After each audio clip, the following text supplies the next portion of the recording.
On a habité au 4000 logements pour une bonne raison, c'est que à Clignancourt, dans l'appartement où on était, il y a eu le feu. Ouais. Et j'ai failli mourir, mais moi je ne me rappelle pas. Hein. Et donc, je pense qu'il y a eu un élan de solidarité pour nous reloger. Et de Clignancourt, on est passé aux 4000 logements parce que c'était une nouvelle, entre guillemets, une cité qui n'était pas vieille, quoi. Donc ils nous ont mis quand même au Marie-Maurice de Fontenay, c'était genre l'immeuble beau gosse des 4000, quoi, tu vois. Nous, on était la cité phare. Et les gens, ils nous respectaient beaucoup. Moi, je me rappelle, on allait en vacances avec l'aide de la mairie, on partait en Bretagne. Et quand je disais les 4000, wow, ils me respectaient de ouf. Ils avaient peur. Mais moi, j'étais petit. T'as peur de quoi? Je vais rien te faire. Et ils avaient peur de nous parce que nous, les 4000 logements, ça s'appelait Chicago. Attention, c'était tendu. Hein. Il y a eu des meurtres, il y a eu des trucs, ça tirait et tout, faut pas déconner. Hein. Tu vois, alors moi, je te donne le côté un peu beau gosse, mais il y a un côté sombre des 4000 logements. C'est la drogue, le vol. Et paradoxalement, c'est marrant, il n'y avait pas d'anarchie. Parce qu'il y avait des bandes, c'était l'époque des bandes. Comme aux États-Unis, tu vois, quand tu regardes les guerriers de la nuit, c'est des bandes, tu vois. Ben, au 4000, il y avait la bande du K, la bande du F. La bande du F, c'était des motards et ils écoutaient du rock'n'roll. Mais c'était bagarreurs. Hein. Mais c'était des vrais bagarreurs. Mais pas couteau, hein, des vrais bagarreurs. C'était les gens qui étaient plus âgés que moi. Ils sont nés en 60. La bande du K, nous, c'était nous. Nous, c'était karaté, boxe, tout ça.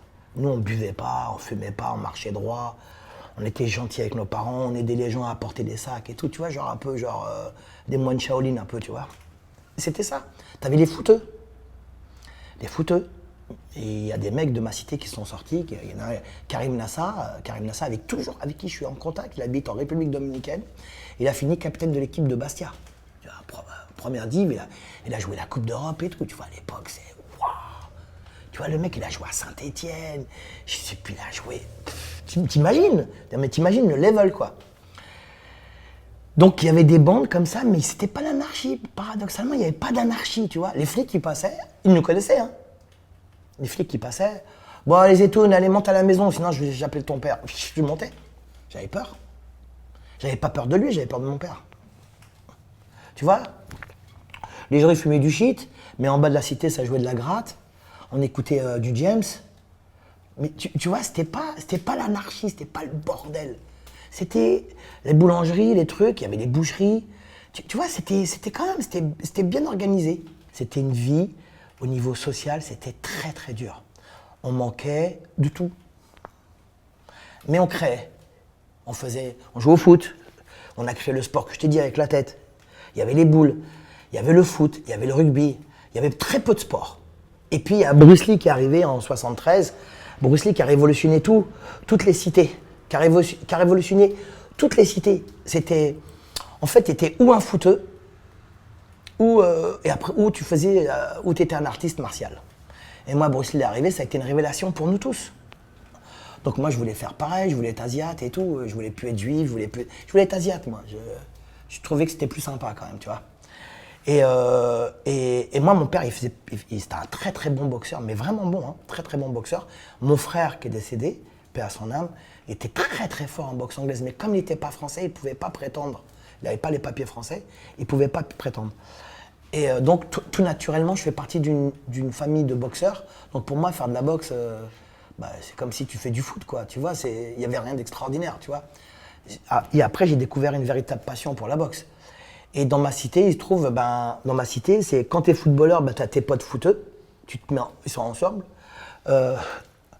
Il y avait des groupes, il y avait aussi des mecs qui étaient. Moi, je suis très funk. Tu vois, ah ouais, on m'appelle Sensei Funk. Je suis très très funk. Tu vois, moi, à la maison, j'ai 14 000 morceaux de funk à l'ancienne et tout. Mais vraiment, c'est une passion. Hein. Je vais voir tous les concerts et tout. On a vu quand même les Jackson 5 en concert, c'est pas rien quand même en 80. Non, mais sérieux, tu vois. J'ai vu Bob Marley à la Courneuve quand il est passé, tu vois, c'est pas rien, tu vois. Tu dis Bob Marley, bon, ils savent pas ce que c'est aujourd'hui, mais les Jackson 5, c'est-à-dire, il y avait Michael Jackson là, quoi. Enfin, nous, c'était les Jackson 5 surtout. Hein. J'ai vu James Brown en live à la fête de l'humain en 81, je pense, j'avais 16 ans. J'imagine le truc, genre, il dansait encore comme un ouf, grand écart et tout, tu vois. C'était, tu rentres chez toi, t'en peux plus, quoi, tu vois. Et bon, mais ça, On n'a pas les thunes pour ça. T'as pas l'argent pour ça. Qu'est-ce que tu fais? Bah, tu fais système des merdes, quoi. Tu fais des trucs comme ça. Donc tu peux pas participer à tout. Parce qu'il y avait plein de concerts, plein de trucs, mais il y a des trucs extraordinaires que j'avais envie de faire, mais tu peux pas, t'as pas les thunes pour. Et puis il faut sortir de la cité. Et sortir de la cité, t'es moins en sécurité. Tu vois, c'est ça le truc. Parce qu'une cité, elle te met en sécurité quand t'es à l'intérieur de ta cité. Dès que tu sors, t'es plus en sécurité. Moi, j'aimais pas, j'étais pas à l'aise, je me sentais un peu agressé, tu vois. Et je sortais jamais seul, toujours en groupe. Mais par contre, fallait pas venir nous embrouiller, hein, parce qu'on était violents quand même. Tu fais partie d'un groupe pour être en sécurité. Tu fais partie d'un groupe pour être heureux, pour partager la même passion. Nous, la boxe, ça a été un peu comme une religion, quoi. Tu vois, tu sais, quand tu fais pas partie d'un groupe, t'es extérieur au groupe. Donc si tu fais pas partie d'un groupe, t'es extérieur, donc t'es esseulé, t'es seul. Donc aujourd'hui, il y a des gens, moi c'est ce que j'ai retrouvé au 4000 à un moment, c'est que les gens ils se sont mis dans la religion pour continuer à faire partie d'un groupe. Parce que sinon, t'es extérieur au groupe. Donc si t'es pas avec nous, t'es plus avec nous. T'as compris le délire? En fait, c'est ça. Nous, c'était le funk, la boxe. La base. Funk, boxe, puis la bagarre. Il a fallu pas qu'on s'intègre. Pas qu'on s'intègre. Il a fallu que nous, on donne vie aux immeubles. C'est ça la différence. C'est pas l'intégration. Moi, je suis contre ce mot.